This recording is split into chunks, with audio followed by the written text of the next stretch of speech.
This episode of the Old Dogs REI Network is brought to you by Mino Studio. Mino Studio is a pre- and post-production facility for all of your audio needs. Mino Studio's founder is an accredited audio engineer with top 40 and indie album credits.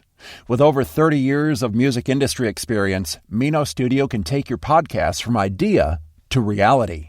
Contact Mino Studio at minostudio777@gmail.com for more information.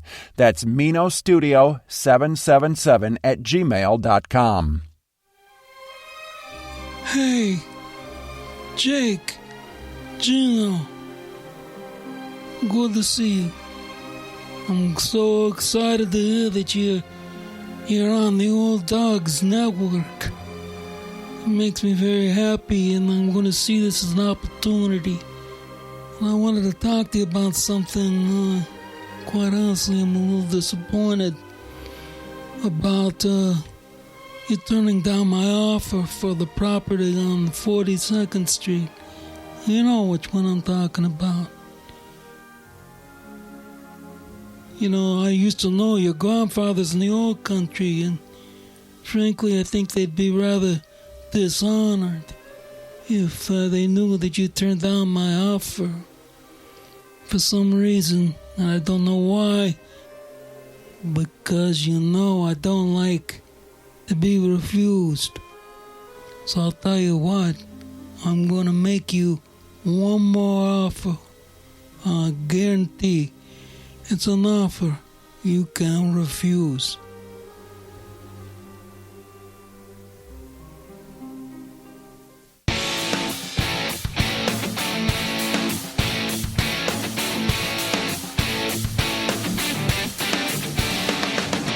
Welcome to the Old Dogs REI Network, where cash flow is king. Real estate investing, the means, so you can enjoy your retirement dreams. This is the show where we cut right to the chase. No sales pitch, no long monologues, just simple how-to real estate investing advice, so you can earn the passive income you need to enjoy your retirement today.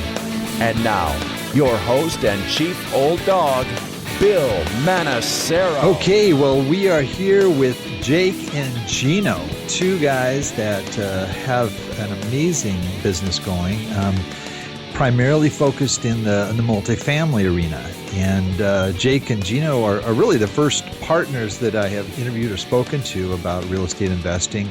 This is a great combination of two guys with skills levels that complement each other, as well as bringing to the party some things that just help them in moving forward to success. So usually I'll introduce our guests and give a background here, but because we've got two guys, I thought it might be better if they just kind of start out, tell us a little bit about their background, and then after they've both spoken, talk about how they got together and moved in this direction of purchasing multifamily apartments. Bill, how you doing? This is Gino. I would say age before beauty. I'm the older one. Age before beauty. The old guy's going first. Fair enough. Okay. That's right. The younger guy's acronym is make it happen. I'm just, I don't know. I'm just along for the ride, actually. I've been blessed, really. I got fortunate meeting Jake a few years ago. He frequented my restaurant. I used to be in the restaurant business for over 20 years. I fell into my dad's business, and it was just became a total grind for me. So, at that point in my life, I just wanted to get out of the restaurant business, and I met Jake, and I'm like, wow, let's buy real estate. Let's get into multifamilies. And Jake didn't know what I was talking about. He just didn't know anything about real estate, and I knew about as much as he did. But I was fortunate that I had been coached, and I had a couple of properties under my belt. They were in New York, but they weren't doing what they were supposed to be doing. So we got together back in 2012, 2013, and we just started buying properties together. That's the really short end of it. As far as me personally, when you get into real estate or into any business or into any endeavor in your life, you need to know the question why. Why do you want to do it? I mean, I had a lot of whys. First one is I have 6 kids. I'm blessed like Bill. Bill's one up on me, so I still got a little time. I might be able to catch up. 7? You got it. 7. Yeah. So wow. You're next, Jake. I got 1. I mean, we could start a school between the 14 of them. But wow. Okay. So that was one of my big whys, but that wasn't the biggest why. The biggest why was I just there's six needs that we need as humans, and I met the first 4.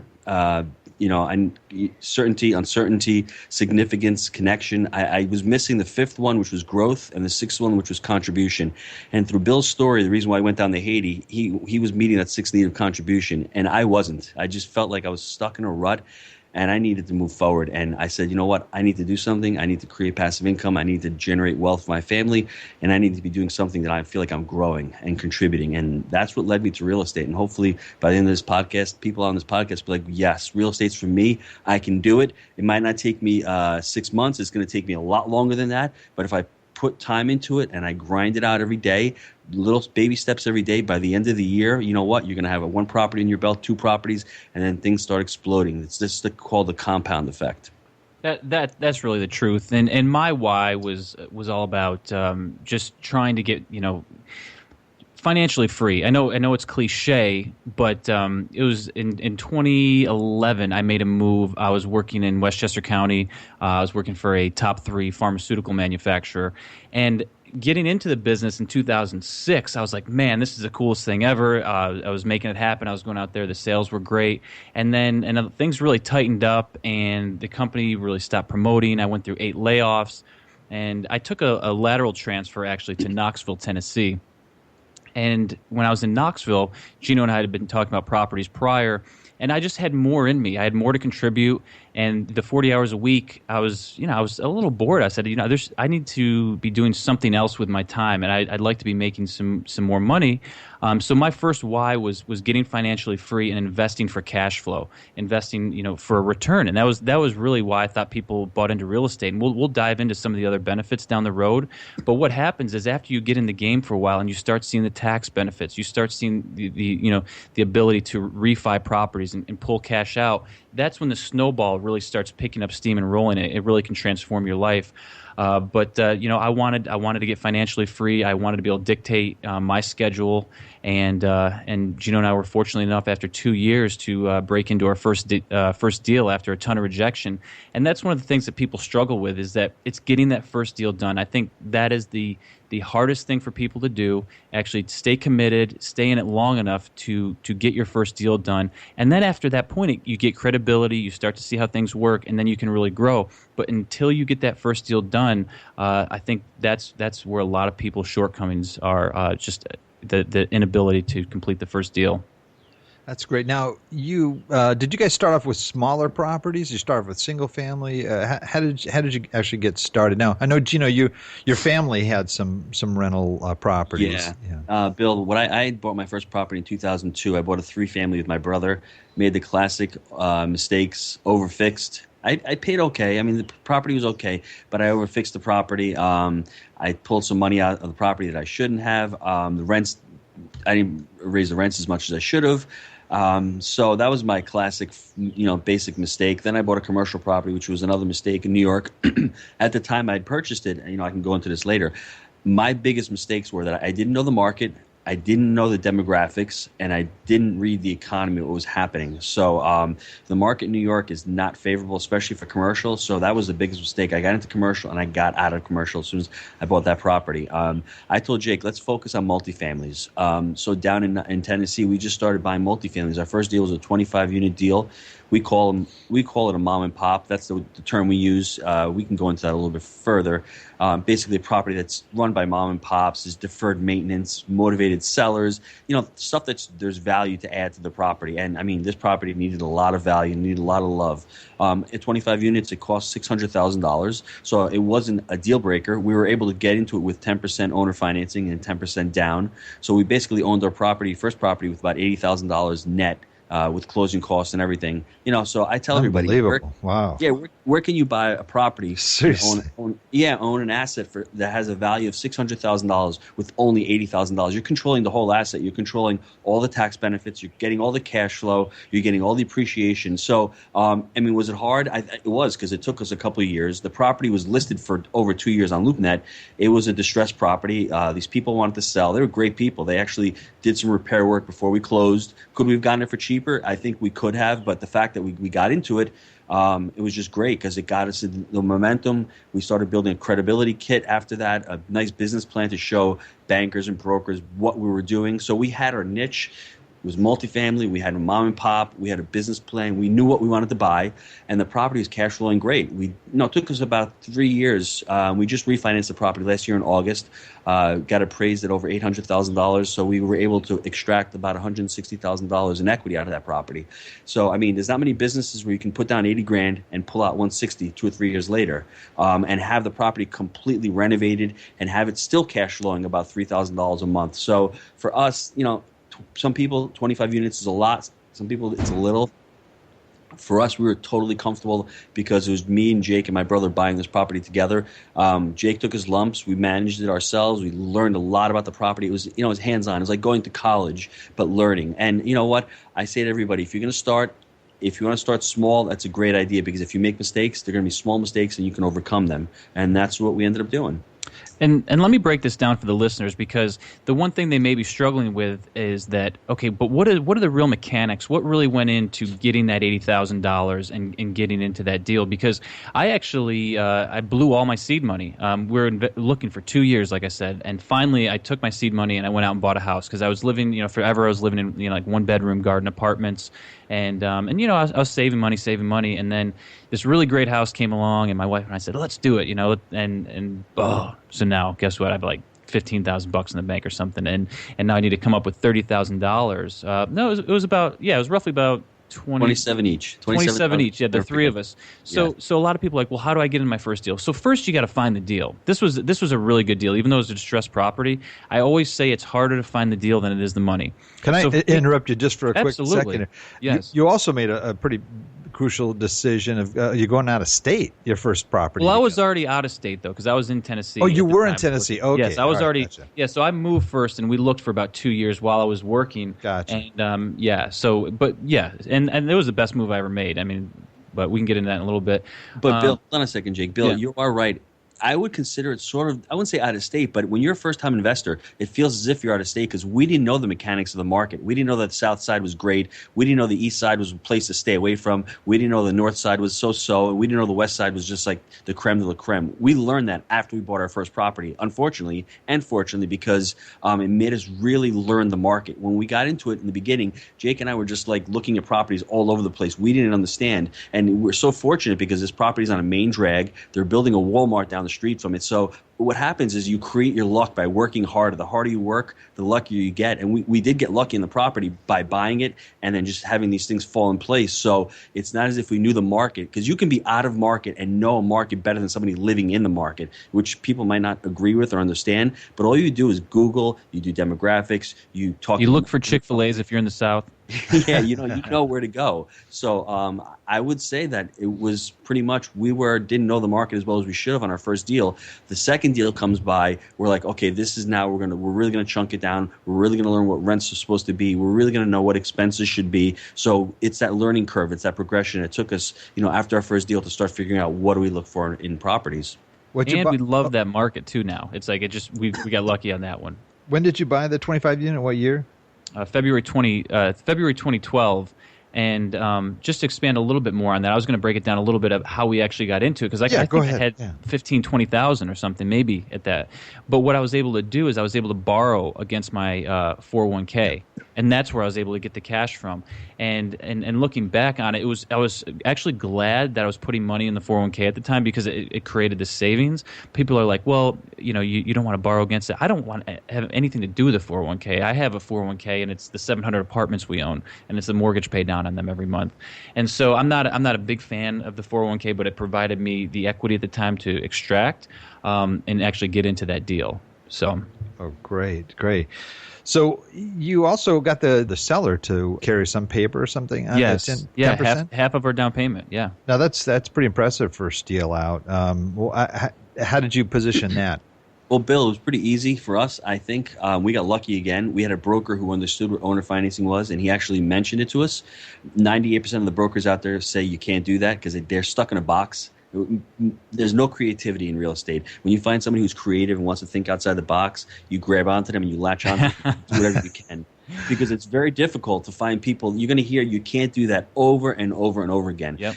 We did a deal in August of last year that was 281 units. It was $11 million, and we did 20% owner financing as the down payment. So we put no money into an $11 million deal. And if you tell people that, they're going to say you can't do that. And obviously, it takes a little bit of experience. It takes a little bit of time, but you can, whatever you can think of, I think you can do it. So the first step was to get the broker on board. The second step was you need to have a motivated seller. These sellers were motivated.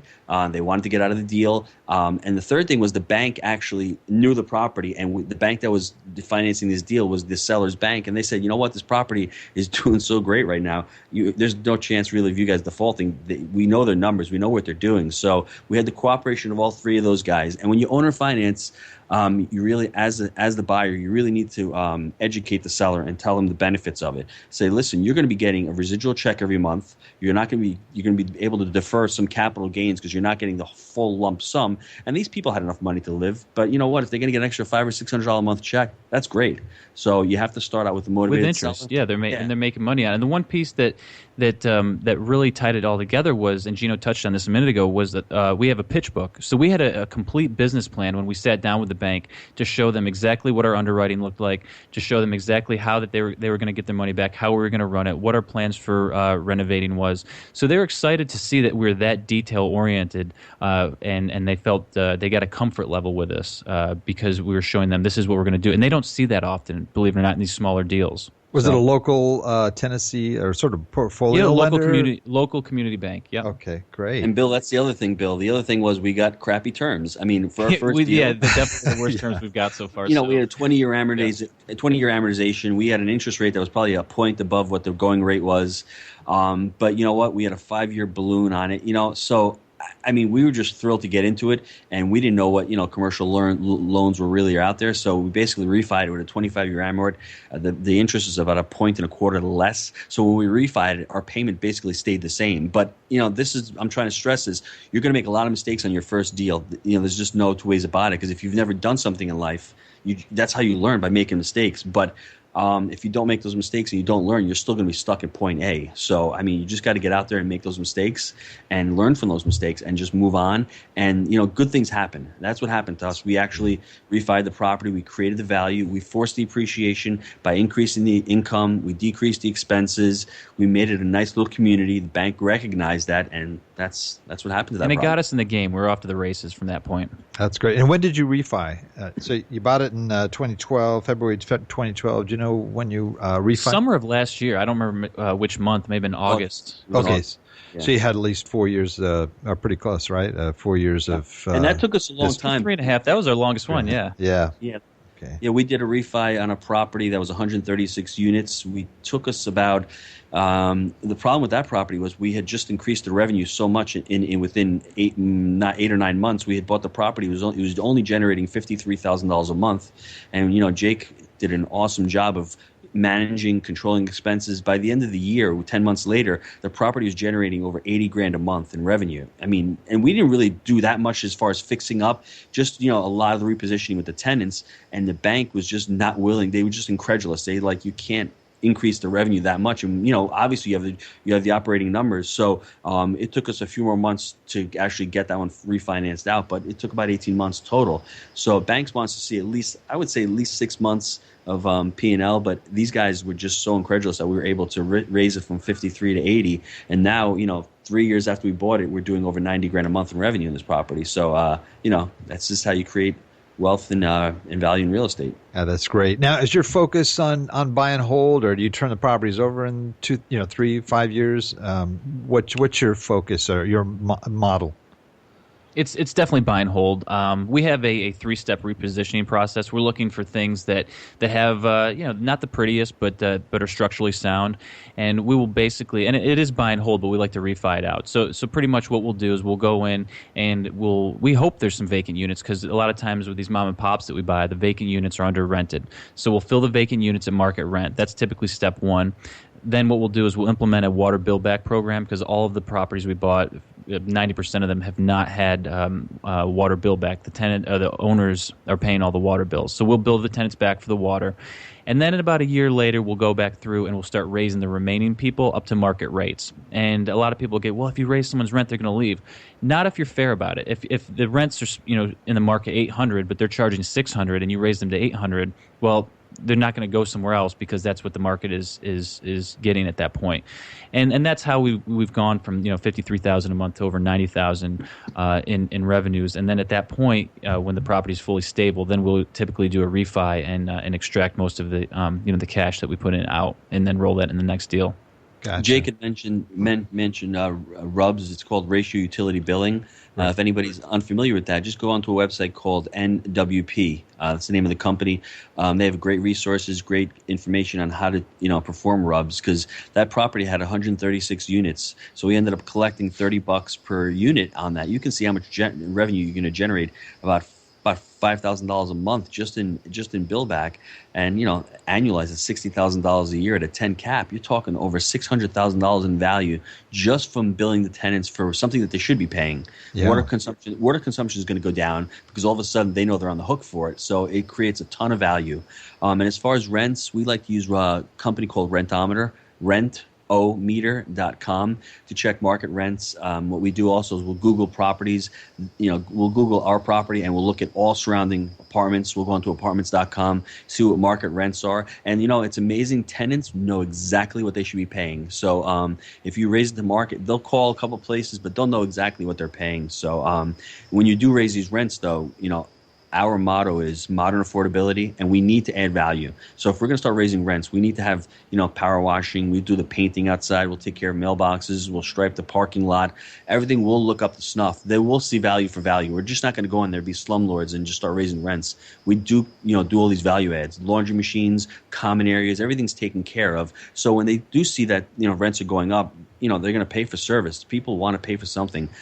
If you give them the value, they're not going to balk as much if you give them that value. Yeah, and there's actually, if you go on right now, our Facebook or Instagram page, you can actually see I'm putting up this awesome pool deck right now. It's a 12 by 58. It's raised up on a property we just bought. So we actually document. You can see a dog park we just added, document a lot of that stuff so the folks can kind of see what we're doing to upgrade these properties.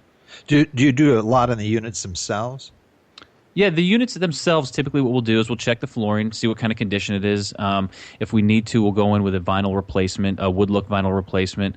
We have a two-tone paint scheme that we do where we make sure all the doors and the switches and everything is a nice bright white, and paint the walls. Because a lot of times these other apartment owners go in and just whitewash everything, and it doesn't look very attractive.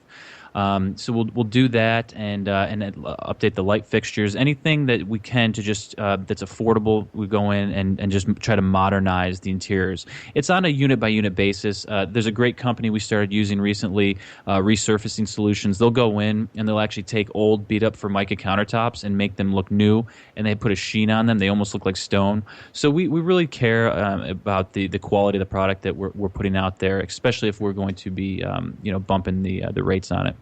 Now, And Bill, to all your listeners, Bill, the most important thing when we do this repositioning, one of my mentors taught me, anything that you fix has to at least increase income or decrease expenses. Because if you're fixing something just to fix it because you like it or because you want new cabinets, if it's not going to add additional revenue to the property, don't do it. The pool deck, the deck, the dog park that Jake mentioned, those are all things that are amenities to this property. It's a B property. These are tenants that expect that type of amenity that wasn't on the property. So we're almost certain that we're going to be able to get a rate bump on this. Plus, we'll have the ability to maintain the tenants. We're creating a community atmosphere there. So we're always focused on getting that revenue up or decreasing expenses when we do a fix on a property. That's great. And the RUBS company that you mentioned, did they actually administer the increase for you, or did They can. They can. They can if they want to. I mean, they can do your own billing. They charge the tenants for the billing. What happened was we got on board with them. We used them for a little while, and then Jake said, "You know what? We're just going to do a simple $30 bill back. We're going to bill the tenants ourselves, save a few bucks, just keep it all in house." But when you first start out, if you feel uncomfortable, use them, because it's basically they go by either square footage or number of bedrooms or number of occupants, and it's actually fairly simple, and it's a great way. It's fair to all the tenants, and we love it. We think it's just a fabulous product.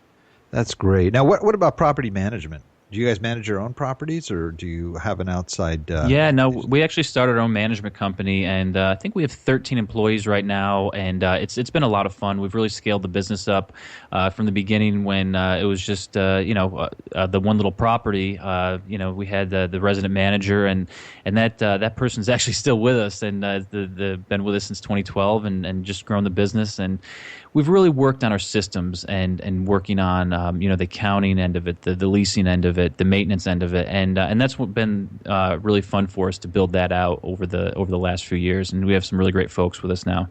What I think is cool about real estate, I think the cool thing about real estate is it's a business. Most people don't look at it as a business. They think they're going to be a landlord and they're just going to be swinging a hammer and all. And there's value in that. But the true value is trying to build a portfolio and trying to get these multifamilies, which are 20 units and 25 units, that can substantiate you paying people. So when you're looking at a 22-unit property, you can probably have a resident manager living on there, giving you a hand, managing the tenants. You could probably hire a maintenance guy part-time with the help, and that'll alleviate stress on you. You might not make as much money, but you'll be able to grow your business. You'll be able to have more time to look at other deals. It's just a matter of choosing what you want to do. When I started out, I was the landlord, and in New York here, and it was very hard for me to grow because I had a full-time job and I was doing it part-time. So it was very difficult for me. So we saw when we were doing down in Tennessee, Jake was still working full time, and we were able to grow the portfolio to over 200 units before he had to leave his job and said, let's do this full time. We can do this full time now. So that's one of the powers of multifamilies. Yeah, so don't think you can't do it. If everyone's, I got a full-time job, I can't do it. You can do it. If you want to hustle, if you want to get out there and put in the work and change your life and get out of the corporate grind, you can do it, but you have to put in the work. And it's not going to take 20 years to do it either. I mean, Gino, what did it take me 2? Yep. Was it even 2? I don't know. It was something along those lines. But probably, if I really wanted to, probably could have got out a little earlier, but just wanted to make sure everything was completely sound and it was the right time. Is the property management company a profit center for you, generating significant product, or is it profit on it, or is it something that just kind of would offset what you would pay an outside firm, for example? It's something that obviously gets paid. We do bring in revenue on it, and I think it allows us to keep our costs down much less than, say, if we were going out and paying 10% or 6 or 8% to a firm. It just depends on what the market is and what your area is charging. But yeah, we do it. The company does make money. But Bill, what we're trying to do with the product and the company is, I'm down here in Jacksonville looking at properties. So what my thought or my idea of this management company was, see if we can have a similar type of franchisable model where, hey, Jake, can we replicate this in Jacksonville? I mean, we're going to have the systems in Knoxville. They're basically the same. How do you answer phone? How do you pay your employees? Your employee handbooks, all this kind of stuff. If you've got it running up there, once we scale the model to, let's say, thousands of units, maybe we can step back and actually hire a management company and give them our systems. So, when you first start on a property, I always advise people to manage their own properties so they learn the grind. They learn how hard it is to be a property manager. Because, you say, oh, wow, on a 20-unit property, they're getting 10% of the revenue. And it seems like a lot. But at the end of the day, when they've got to evict 2 tenants and they've got to collect the rents, it's a lot of work. So when you manage your own properties, you're in the trenches. You get that experience, and that's what we did. So we're able to actually build a model and build a system. So when we scale to a larger degree, we can consider hiring a property management company and say, hey, here, these are our systems. Follow our systems. Do it the way we want to do it, and we'll be one step ahead of the game. That's great. Now, are all your properties in Tennessee right now? Yes. Okay, great.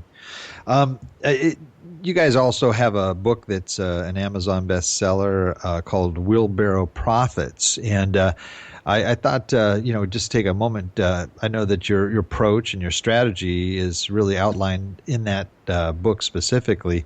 Can you just tell us in a nutshell what the idea of Wheelbarrow is in your strategy? It's about making money, Bill. Yeah, I gotta make money, man. I gotta let Jake tell this story because it's his wheelbarrow thing. So go ahead, you kill it, Jake. No, it's good. No, here's the thing. Multifamily investing is a 3-legged stool, right?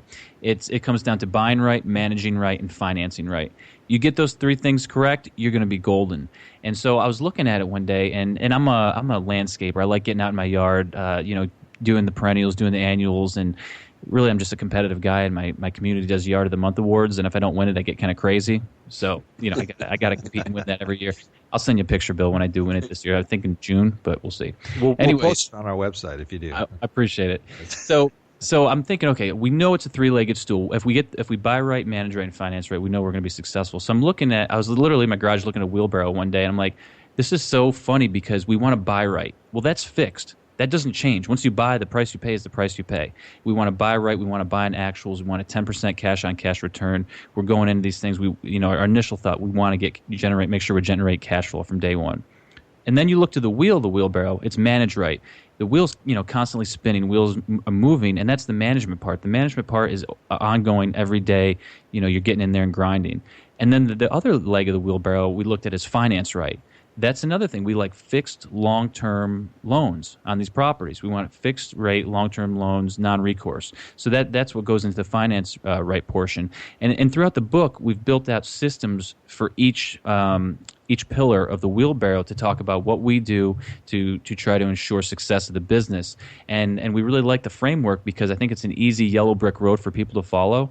And we look at it as, a lot of people get into real estate investing, or especially multifamily, because they read Rich Dad Poor Dad, right? That book is great talks about the philosophy why you should invest. Well, it doesn't really go much past that. It kind of gets you to the point, to the brink where you want to get in the game. Well, we look at Wheelbarrow Profits as this is the how. This is how you actually do it. We lay our systems out, and we lay the framework out, and we just put it all out there for people. That's great. What would you say? I don't know if you could both agree on this one or not, but what would you say was sort of your biggest mistake in your business in getting involved in the multifamily? Well, I'm older, so I've got a ton more mistakes than Jake. And I think they're different too, right, Gene? I think you've had different ones than I've had, right? Oh, totally, yeah. Well, my mistake was when I bought the commercial property, I didn't know the asset class, the niche. I wasn't really too familiar with commercial properties and the leasing and the market itself. I wish I had been more familiar with that. Multifamilies, Jake always likes to say you can't live in the internet. And I just feel comfortable with multifamilies because there's always going to be a market. As far as the demographics go, that's why these assets are going up and cap rates are compressing because there's so many more renters. Business has been shaky for the last 8 or 9 years. So commercial leasing, it's been tough. I wish I had known more about that asset class. I wish I had educated myself more. Maybe I wouldn't have pulled the trigger, or maybe I would have paid less. I'm not sure what would have happened. So that was a really big mistake of mine. And just to clarify too, because commercial is a broad area. I mean, are you talking office space, gas station, retail? No, I was talking. It's actually mixed use. So I had some office upstairs. So office space upstairs where in that market is typically dead. No one wants to rent upstairs office space. Even down here in Florida, second floor office space in a strip mall is basically useless. I mean, you're getting half of what you should. I had retail in the middle, and then I had industrial in the back. So it was a mixed-use property, and I didn't know too much about leases, about commercial leases. So when they talk about commercial real estate, it's funny because you talk about a commercial loan. Commercial loans are multifamilies that are 5 or more units. That's a commercial loan. This was mixed use, so it was apartments. It was office space. It was a retail, and then it was industrial in the back. So I had all three. Oh wow, Jake, what about you in terms of mistake? What do you feel sort of your biggie? Sorry, I'm not going to be smart here. It's hands down, just probably hiring the wrong people in the beginning. Maybe being a little frugal, maybe a little cheap, and not getting the right people in when we were starting to scale the business and going through those kind of growing pains, and totally have transformed that over the last few years and realize it's all about the people that you hire, and really do we take a very hard look at everyone we bring in, and it's all about attitude. It is 110% with me. It's all about attitude and trying, from that point, training up and getting the person in the right position so they can succeed. Because it will wear you out getting the wrong people in the door and just having to go through those trials and tribulations. So that was probably the thing that just wore me out the most in the beginning, and we've really corrected that quickly. And it's probably one of the most enjoyable thing now is the great people that we have, on the team right now. Now, is this on the property management side or on the administrative office side? Yeah, I mean, it all kind of yeah. blends together. Really, it's Right. we have multiple holding companies, but yeah, it's mostly most employees run through the property management company. So Okay, great. And what would you say is your biggest successes? I think it's two things. I think one, it was getting our first deal done. I know we touched on that before. Because if it wasn't for that deal, nothing happens after that. Okay. But I would say our biggest success was the Park Place deal that Gino talked about earlier. We got into it for about $800,000, and we cashed out $1.6 million tax free on that deal, and that really allowed us to catapult into multiple deals after that.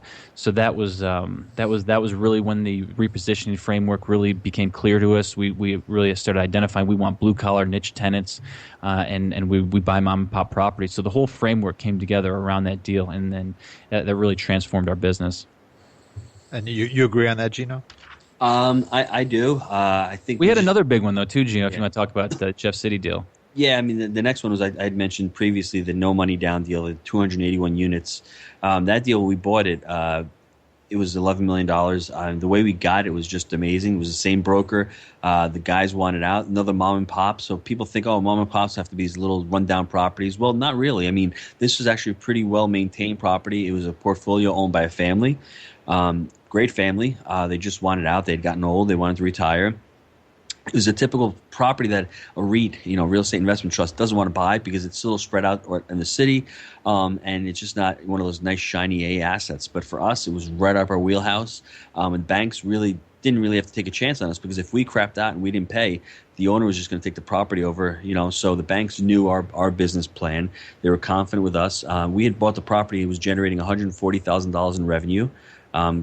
About 7 months ago, and we just surpassed $180,000 a month. So that's $40,000 a month in revenue that we've increased on this property by simple little things, by having people pay, by taking care of the property, by raising the rents, just being diligent about it and running it like a business. And you put some zeros in front of it. If it's a 20-unit deal, great. But when you have up to 280, and you can multiply that and add the rubs on there, I mean you can see the wealth just starts exploding on that deal. Oh yeah, that's impressive. Kind of take a step back here, looking at our audience, and a lot of these folks are thinking about going into real estate investing. Some of them may be there, but maybe they have a rental house or something that they have. What advice would you give, knowing from your experience, and you've been through a lot in the time that you guys have gotten started, what would your advice be to somebody who wants to get started but a little apprehensive? How would you start over? Let's say, boom, something just changed and you lost everything and you got to start over. What would you do? What would be the first thing that you would do to launch a real estate business?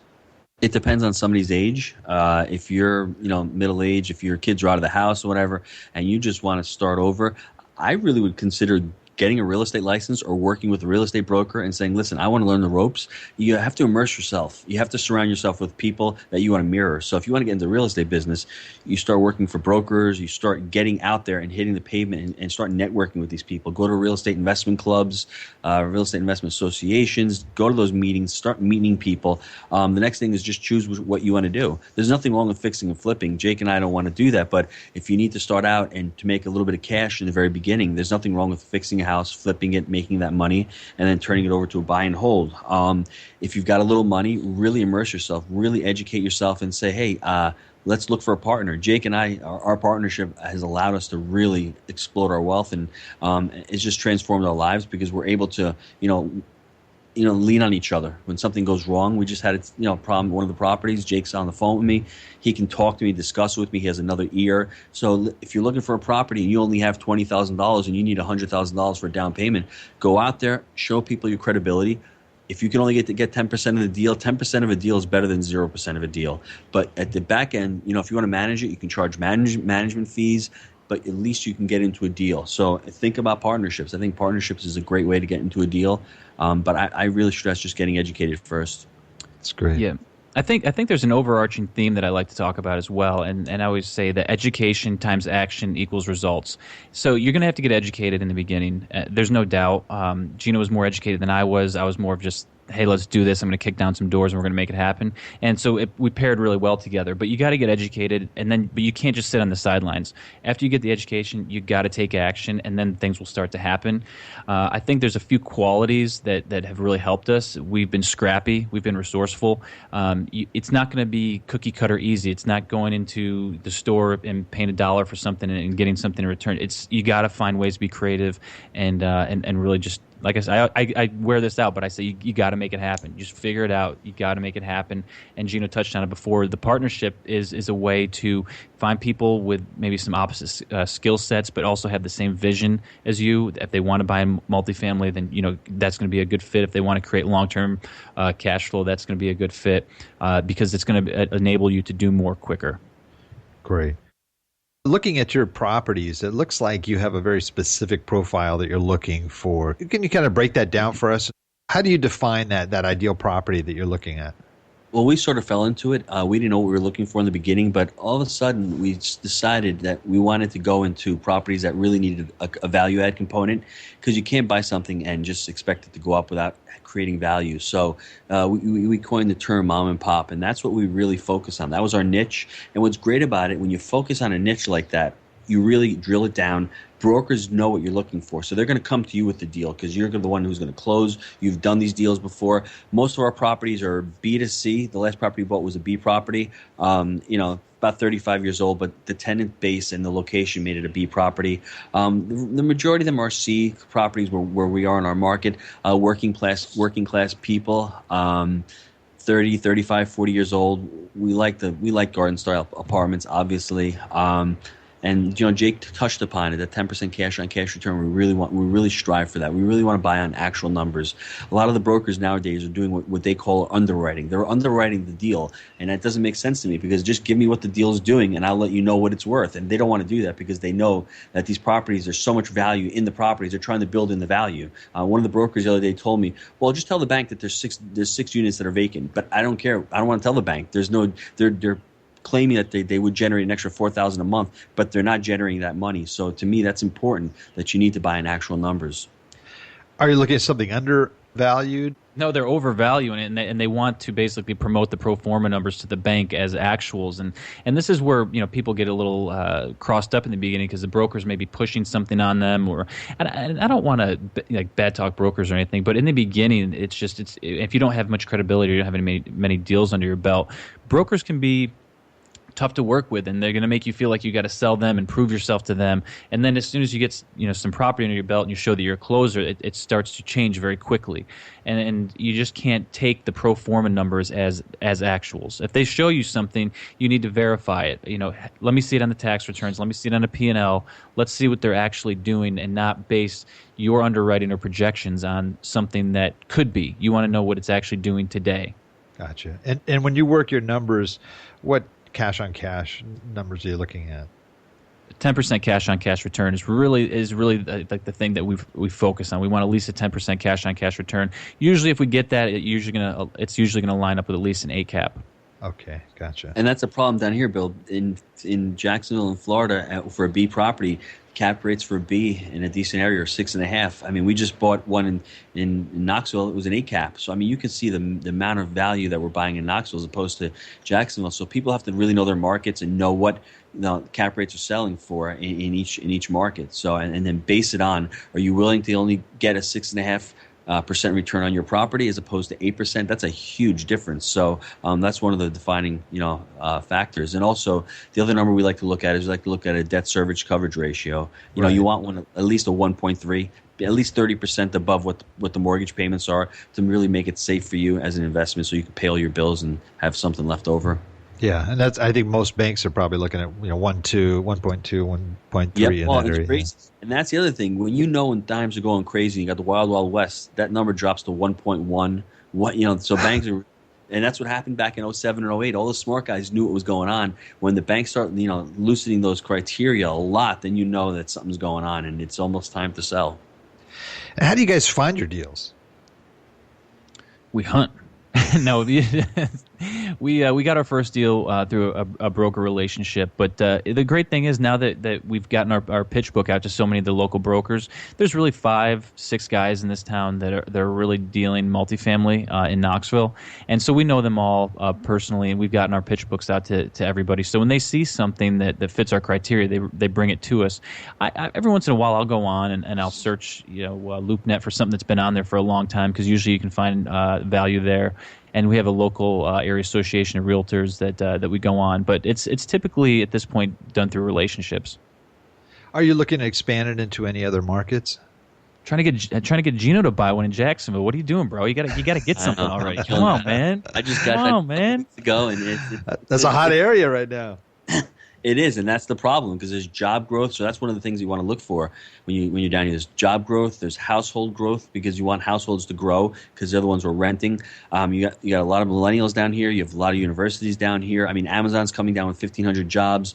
There's banks coming down here. I mean, I was just reading an article yesterday about Connecticut. Connecticut is in the hole because they're losing so many. They're losing so many wealthy individuals coming down. And New York's the same way. And New Jersey, I think last month had one where they lost one of their hedge fund guys. I mean, they're losing hundreds of millions of dollars in revenue, and they're all coming down here to Florida. So what happens is it's great for the economy here, but as that happens, cap rates drop, prices rise, and it's harder to find a deal because I haven't established those broker relationships yet down here. I mean, I have some, but they're haven't pulled the trigger on anything yet, so it's going to take me a little while to actually, cultivate those relationships. And I'm not going to throw any lowball deals in there and try to mess up a relationship. I'd rather wait and rather see what else is out there. So you're going to find like a multifamily and have your family move in, sort of house hack or apartment hack. That's my ultimate dream is to own a piece of property where I have a tenant downstairs paying for my mortgage. I just can't get my wife there. I want it so bad. We talked about it last night. She's not going. I just can't do it. I think you'd have to get like 4 or 5, units, Gino, just to kind of accommodate all the kids. Yes. So. Yeah. Well, they go to profit, so why would I do that? There's no profit. That's when you buy a house and that's it, right? But put the kids to work, that's what I say. Just looking at your business as a whole, what really excites you about it currently? What's just like, this is the greatest? It's a bunch of things, because we're in the educational side as well. So there's a lot of cool stuff that we have coming out on the Jake and Gino brand, and that's really fun. We're really hitting our stride there. My goals really that's what really gets me excited. Writing my goals down every day. I want to get to 10,000 units in our market. I think we have a real good shot at someday being the largest holder of apartments in East Tennessee. Looking at a couple of really interesting deals right now. One's about 800 units, another one's about 180 units. So it's just the feeling blessed, getting up every day, being in the game, and having the opportunity to go out and compete, and just love it. How about you, Gino? The education aspect of it, I love to talk about it with people. I like to raise people's energy level. I became a certified life coach, professional coach a couple of years ago. So, that revolutionized my life, because you talk to people and you think you're having a conversation, a dialogue, and it's always you talking. So I've learned to really step back and ask people questions and try to build rapport with people.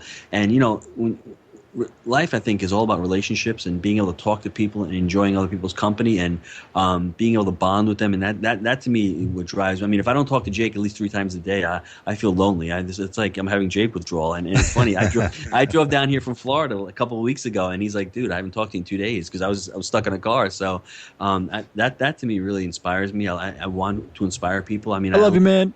Got a little bromance going here.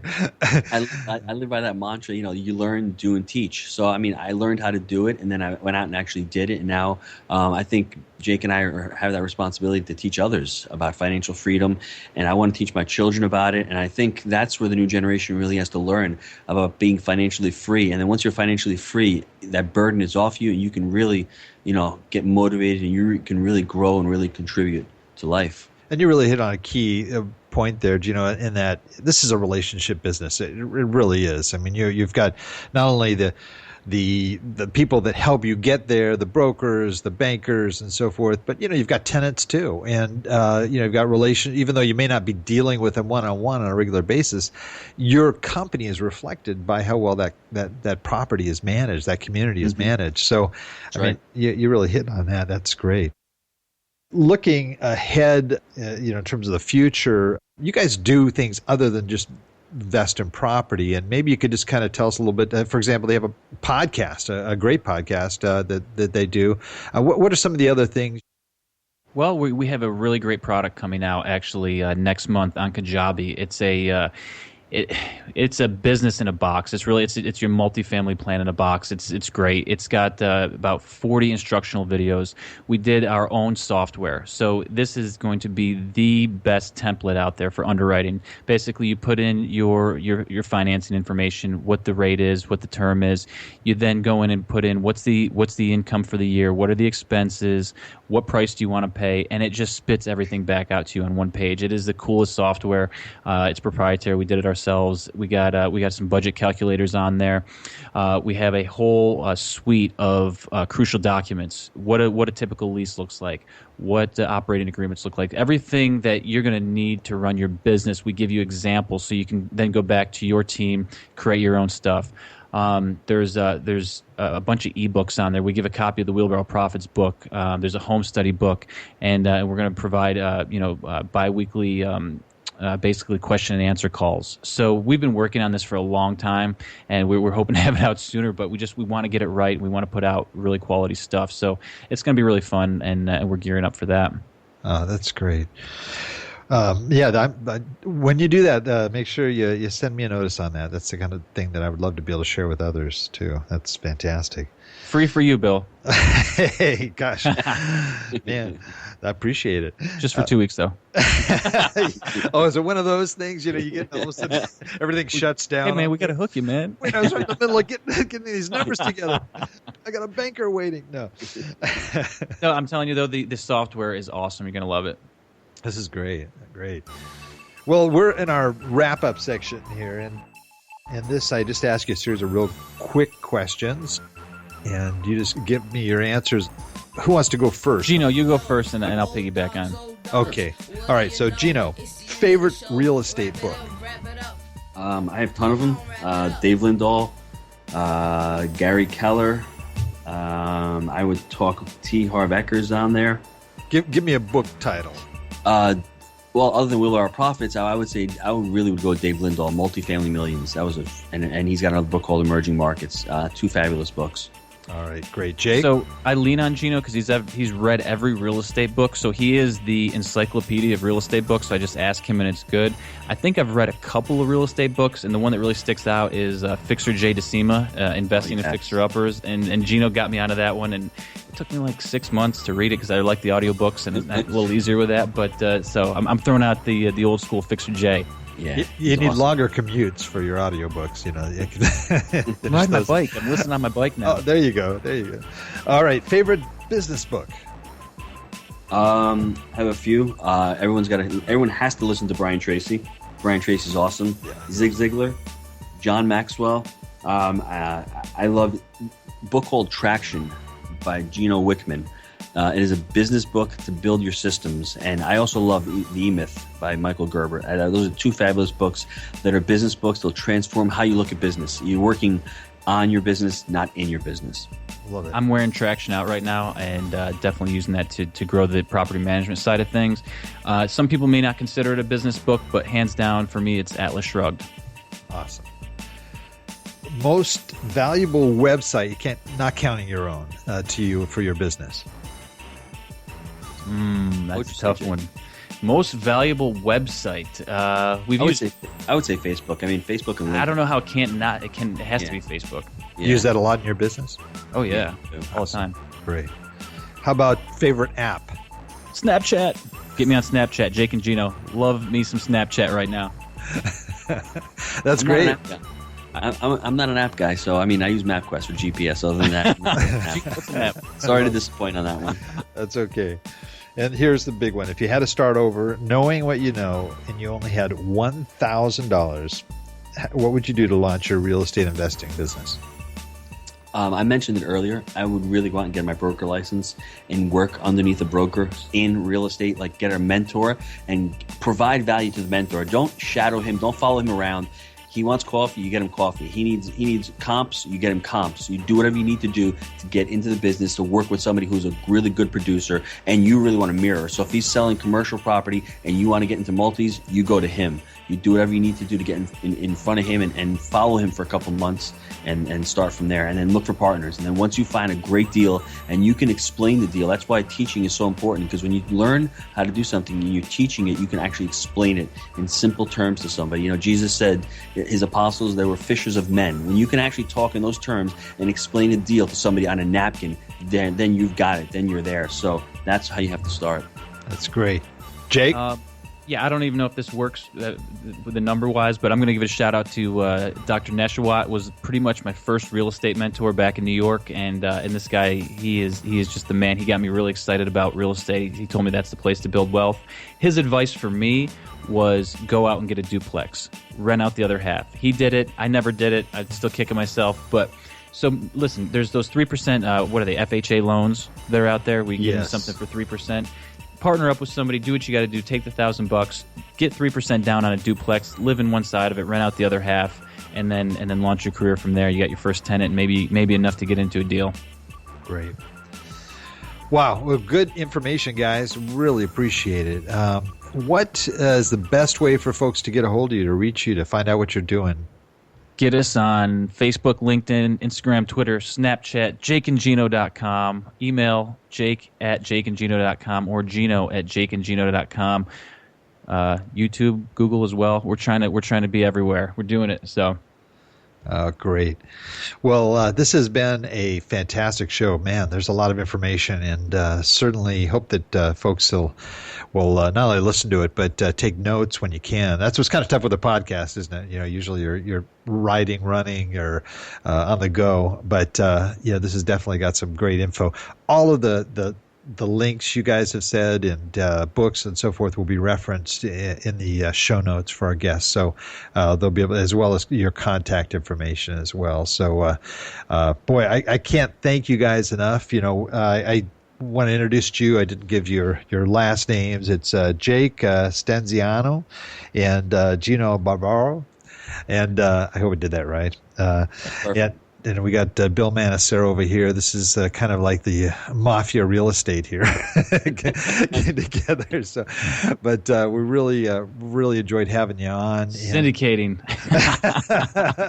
I like it. Hey, we're going to have you guys on for some specific subjects. One of them that I really wanted to go there is syndication, because you guys must be heavily doing that at this point. And not yet. We got to do it. Maybe, Bill, we're going to do it with you. Okay, I'm the guy. Not syndicating yet, fortunately. We're just refine and owner financing right now and just making it happen. Oh, awesome. Well, you've got some great stuff there and some great information. I hope our folks will just click on and download and get the your book from you, as well as any other information they can grab onto, because you've got some great resources.